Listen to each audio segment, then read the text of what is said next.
杯子放到冰沙机之前呢，盖子一定要确实盖好，压紧。将杯组放到冰沙机上的时候，要再用手按一下，就是确保它的杯子是有完全放在机器上面，然后再将隔音罩放起来，然后选一个就是你需要的程式。当它在运作过程中，如果觉得里面的就是脚打的状态有任何异常的话，你可以按电源键，或者是说打开隔音罩，这两个都是同时的功能。像这样按一下电源键，它就是会停止运作。好，然后在使用冰沙机的时候，有一点非常重要，就是要等到冰沙机完全停止运作以后，再打开隔音罩，将杯子拿起来。像这样子，就是机器已经完全停止运转以后，我们再将隔音罩打开，然后将冰沙杯取出。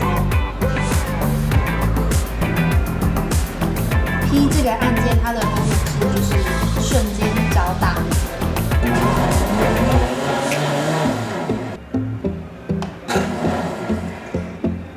然后现在要介绍就是简单的清洁的部分，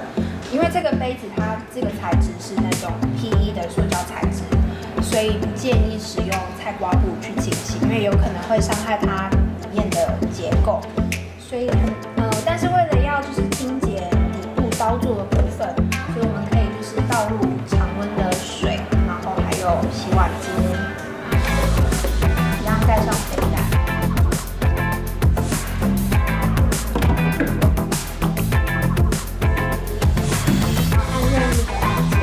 让它就是进行脚打的动作，就可以清洁到它的底部。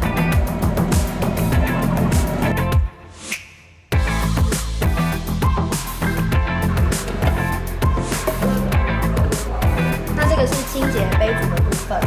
那其他主机本身的话，我们可以准备一条抹布，就是将它就是做简单的擦拭就好了。对。那如果就是在盖子后面也有不小心有弄脏的话，上面这个隔音罩